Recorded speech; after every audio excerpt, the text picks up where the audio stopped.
Hola, ¿qué tal? El mundo se mueve a una velocidad vertiginosa. Todo el tiempo está evolucionando. Todo el tiempo hay algo por descubrir. Todo el tiempo hay una información nueva. Tenemos dos opciones. O abrimos la mente, estamos abiertos a ese cambio vertiginoso, o nos quedamos quietos, anquilosados en creencias que ya no tienen vigencia. Pero eso es el mundo. Y encontrarse con un tema como el de hoy, pensamiento y medio ambiente. ¿Qué tanto nuestro pensamiento cambia el medio ambiente o qué tanto el medio ambiente influye en nuestro pensamiento? Son teorías novedosas, diferentes. Bruce Lipton lo dijo muy claro hace un tiempo. Hay la epigenética. No estamos atrapados en la ADN ni en la genética. Tenemos algo que es el libre albedrío y aún así podemos llegar a cambiar la información que está en el ADN, en los genes. La genética no es una camisa de fuerza. E igual entonces, cuando nacemos, el medio ambiente, ¿qué tanto está influenciado por nuestros pensamientos, nuestros deseos, lo que queremos hacer con el mundo? Pero bueno, aquí está la experta, la persona que nos puede indicar y hablar de este tema apasionante, novedoso, pensamiento y medio ambiente. Luciana Ferraz, brasilera, de origen brasilero, nos va a contar un poco, o al menos portugués, porque el portugués sale por todo lado, pero nos va a contar un poco, primero, ¿quién es Luciana Ferraz? Buenas tardes, Gloria. Es un placer estar aquí con todos ustedes. Yo soy una socióloga de profesión, pero en los últimos 40 años estoy dedicando mi vida especialmente a la práctica de la meditación, de un tipo muy específico de meditación que se llama Raja Yoga. Es una meditación que, junto con traer la experiencia personal y el control de la mente, también nos ayuda a trabajar en varias áreas del conocimiento humano para traer una influencia positiva de la práctica de la meditación en nuestras vidas. Y por algún tema muy personal, yo estoy involucrada desde 1990-91 con el tema de medio ambiente. Bueno, pero me está hablando de la Luciana Ferraz de ahora, pero yo quiero saber quién era Luciana Ferraz y cómo, qué tan común y corriente, la niña, la adolescente, y cómo se fue metiendo en estos temas. Nací en una familia muy católica practicante, y en Brasil, de una familia de buena situación económica. Estudié en los mejores colegios y tuve la oportunidad... ¿Normalita y corriente, como todos? Como todos. ¿O había alguna inquietud ya? Había una inquietud, y esto es porque aunque yo tenía una muy buena familia, buena situación económica, tenía estudiaba en buenos colegios, viajaba, tenía la oportunidad de conocer otros países y otras partes del mundo, había una especie de inquietud, de un vacío interior por descubrir algo más de mi alma, de mi interior. Y fue que desde muy niña empecé a interesarme por la India y las filosofías orientales. ¿Había alguien en casa, papá, mamá, que influenciara en eso? No, nadie, incluso al contrario, al revés, porque la gente me preguntaba, pero ¿por qué quieres ir a la India? Vamos a ir a otra parte más interesante, ¿no?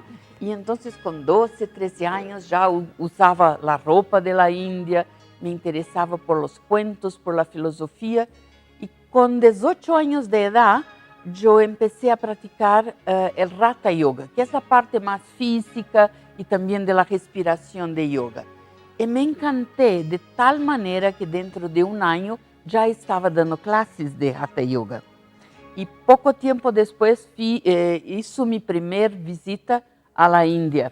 Entonces es como algo que mi familia no tenía ninguna conexión, ni con la India, ni con las filosofías orientales. Nosotros teníamos una tradición católica y punto, la más tradicional posible. Bueno, pero voy a preguntar, ¿Alguna vez hiciste una regresión o algo para saber si en vidas anteriores habías estado en la India? ¿Crees en eso o no crees en eso? Yo creo perfectamente en esto. Nunca he hecho una regresión para esto, pero sí, la primera vez que estuve en la India, me acuerdo de estar en un tren y estaba sola. Me quedé 2 meses allá. Y estaba viajando en ese tren y miraba por la ventana del tren y todo me parecía un poco raro, porque las mujeres con ropa de sari y llenas de decoración, y al mismo tiempo las vacas que estaban en la estación de tren. Y me acuerdo de escribir un mensaje para un amigo y decía: cuando miro con mis ojos físicos, todo me parece muy diferente, muy raro, muy espectacular por los colores. Pero si miro con el ojo de mi alma, todo está normal. Parece que he llegado a mi hogar.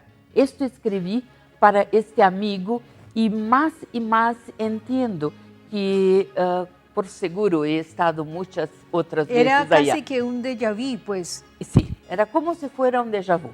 Sí. donde pudieras encontrarte en el mismo lugar que ya habías conocido. Sí, no propiamente el mismo lugar, pero El como la mismo- cultura, el ambiente, esto era como tremendamente familiar, tremendamente. Incluso me movía por ahí como si siempre hubiera estado ahí. Vamos a continuar después de comerciales. Luciana, regresas, te quedas 2 meses en la India, ¿y qué sigue para la vida de esta muchachita y de esta adolescente? Yo tenía mucho interés en encontrar un gurú en la India, pero no pasó.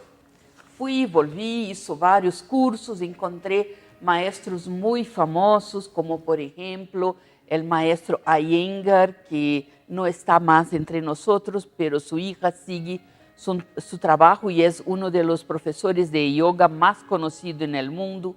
Yo conocí al Rajneesh, que en esta época llamaba Rajneesh, después que partió pasó a llamarse Osho. También estuve 10 días con un maestro muy famoso llamado Patabi Joyce, pero sentía que no era esto. Pero mi inquietud estaba simplemente mayor, más grande. Y cuando volví de la India, unos 4 meses después, fui invitada a un retiro espiritual con alguien de Australia que ha venido para empezar a dar clases de meditación Raja Yoga de esta universidad espiritual llamada Brahma Kumaris. En este momento me encontré. O sea, fue como un impacto muy grande en mi alma. ¿Por qué? Porque yo tenía una inquietud espiritual muy grande, pero también tenía una pasión por la vida, por la sociedad, por el cambio del mundo, y por eso elegí estudiar sociología. Entonces, en esta universidad vivimos una vida de espiritualidad, pero muy conectada. involucrada con los cambios sociales. ¿Y la estudiabas en Australia o en Brasil? No, este señor era australiano y ha sido invitado por un estudiante de yoga de la escuela donde yo era profesora a venir por 3 meses. Así que llegué y fui a un retiro espiritual y después empecé a ayudar en traducciones porque él solamente hablaba inglés. También a ayudar a las cosas que teníamos que hacer en esta casa pequeña que teníamos. Éramos como unos 4 o 5 ayudando en el principio. Y este señor se quedó algunos meses ahí, después volvió a la Australia, volvió a la India y cuando fue en el próximo año volvió a Brasil. Y entonces en esta época la gente que había iniciado se había ido. Y él llegó y yo le dije: mira, estoy sola aquí. Y después de un rato me dice: mira, usted tiene que decidir, ¿quieres verdaderamente dedicarse a esto? Si quieres, me quedo. Si no quieres, creo que voy a volver a Australia.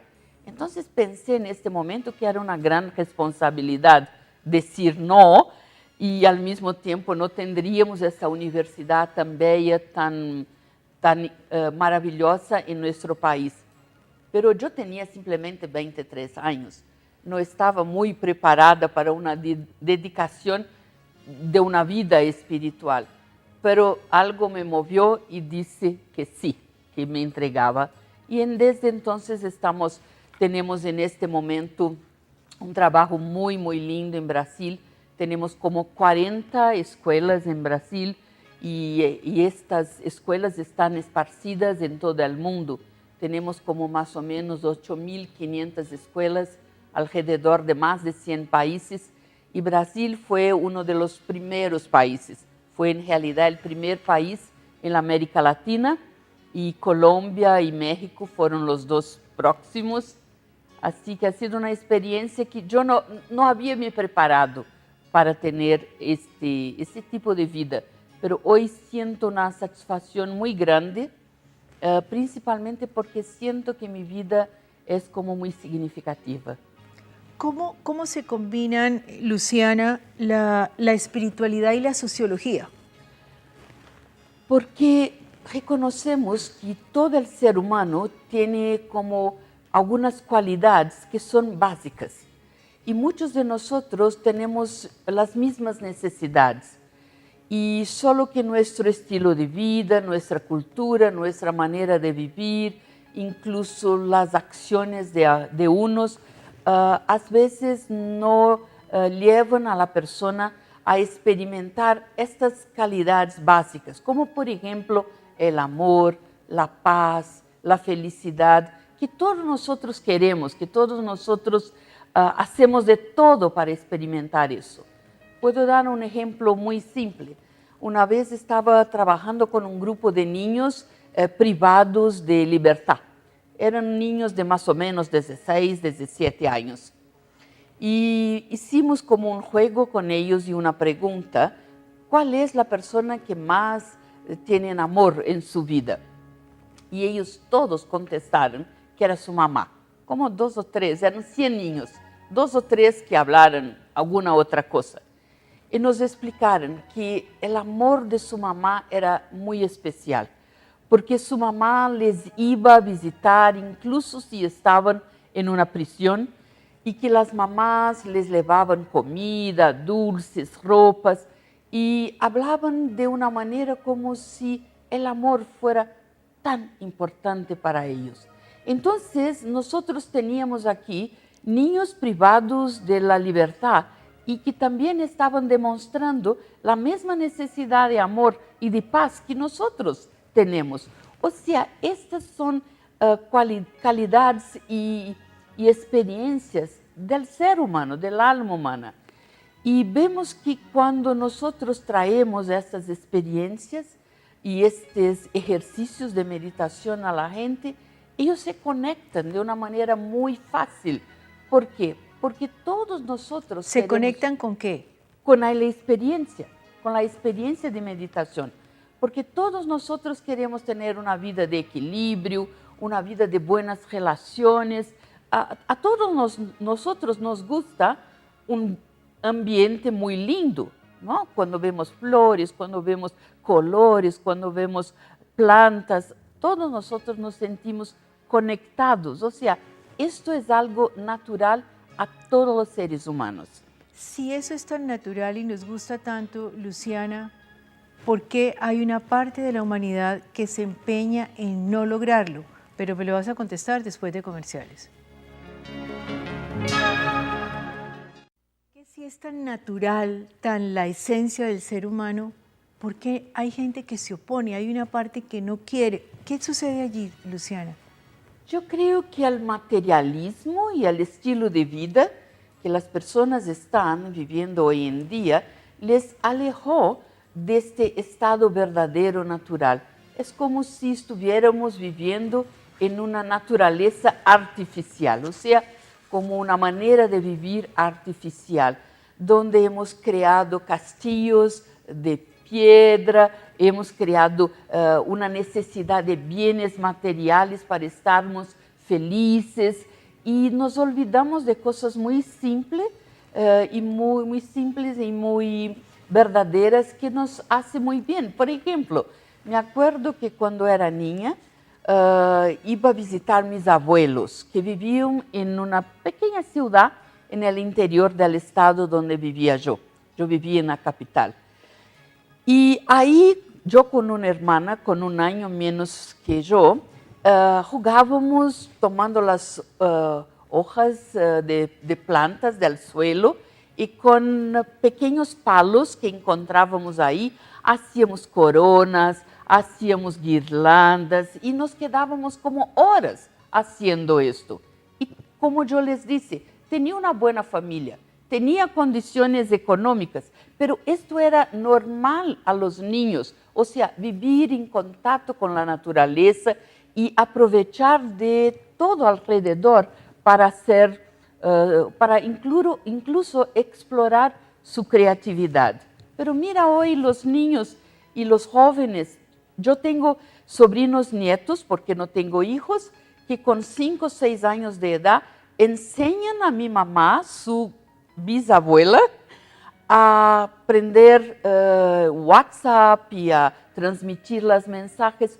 O sea, no hay nada de mal, no estoy diciendo que no es bueno, pero estoy diciendo que las necesidades han cambiado, porque un paraíso artificial, material, se creó de manera que nosotros nos tornamos muy dependientes e influenciados por este mundo exterior. Esto es mi creencia. Pero en ese mundo también puede haber espiritualidad y también puede existir como la esperanza de que vamos a ir uniéndonos y siendo una humanidad o una cultura más comprensiva y más solidaria. Definitivamente sí, en realidad yo pienso que la espiritualidad es una gran puerta para uno poder vivir una vez más estas experiencias interiores sencillas y verdaderas. Y cuando yo veo, por ejemplo, tantas crisis en el mundo, y la crisis del medio ambiente es una de las mayores, yo pienso cómo la gente puede vivir y afrontar estas crisis sin la espiritualidad. ¿Qué es espiritualidad, Luciana? Espiritualidad es reconocer que somos seres espirituales, que nuestra identidad verdadera es espiritual. O sea, que somos seres más allá de la forma de mujeres que tenemos, de la forma de brasilera o colombiana que tenemos, de la forma de que somos cristianas o budistas, o sea, ir más a la identidad del ser, a la identidad del alma, que es algo que une a todos nosotros. O sea, y es explorar esta identidad interior con las cualidades del alma, por ejemplo. Entonces podemos seguir haciendo nuestro trabajo, viviendo con nuestros amigos y familia, cumpliendo nuestras responsabilidades, pero desde la conciencia que soy un instrumento para actuar, soy un ser de luz en este lugar donde estoy, por ejemplo. ¿Cuáles son las cualidades del alma? Tenemos muchas cualidades, pero como los colores, que hay los colores primarios, tenemos también cualidades que serían como primarias. Una es la pureza, que tiene muchas manifestaciones, por ejemplo, la inocencia, la limpieza, la honestidad. Tenemos también la paz, que también tiene muchas manifestaciones, por ejemplo, la calma, la tranquilidad, la paciencia. Tenemos el amor, que es una de las calidades principales, que también se manifiesta en la forma de cariño, se manifiesta en la forma de cuidado, de atención. Tenemos la felicidad, con toda su múltiple experiencia de alegría, de contentamiento, y tenemos el poder espiritual. Y creo que esto es una de las cosas que más falta a la gente hoy. Por ejemplo, muchas veces decimos que queremos experimentar paz o que queremos expresar el amor, pero ¿por qué no logramos hacerlo? Porque nos falta este poder interior. No nos basta la voluntad, tenemos que tener la fuerza de la voluntad. Entonces, es este poder que no es un poder de autoridad sobre las otras personas, pero un poder de controlarse, un poder de gobernarse internamente. Y en esto está el tema de los pensamientos, de tener la capacidad de gobernar su mente. Ese poder, ¿cómo se aprende? ¿Cómo se estimula? ¿Cómo se fomenta? Como yo decía, todos nosotros tenemos la semilla de estas cualidades, como naturales a todos los seres humanos. Pero para la mayoría de las personas... ¿Por qué en algunos se duerme? Sí, se ¿Por duermen. qué? ¿Por qué? Se olvidan. Sus acciones son en contra de estas cualidades. Entonces, como si se quedan abotadas, como se dice, estancadas, ¿no? Imagina, por ejemplo, puedo dar un otro ejemplo. Yo fui una persona que hizo muchos ejercicios físicos. Fui profesora de Hatha Yoga, hizo muchas danzas y todo. Pero hoy, después de tantos años, mi pierna o mis brazos o todo mi cuerpo no tiene la misma elasticidad.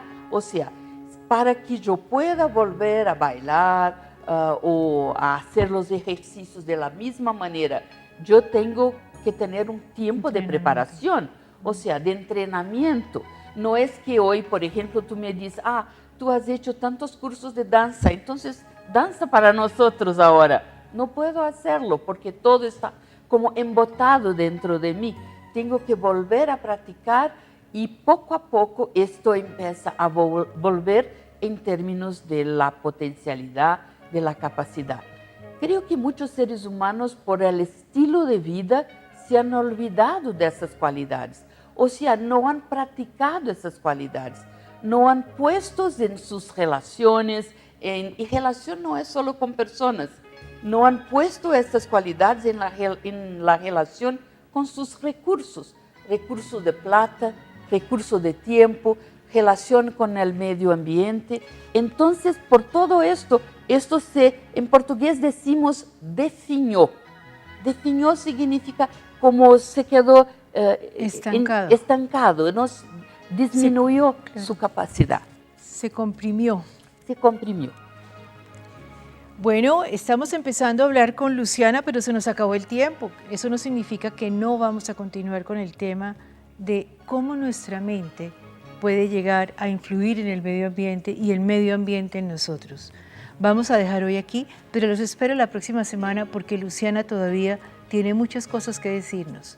Muchísimas gracias, que la pasen bien.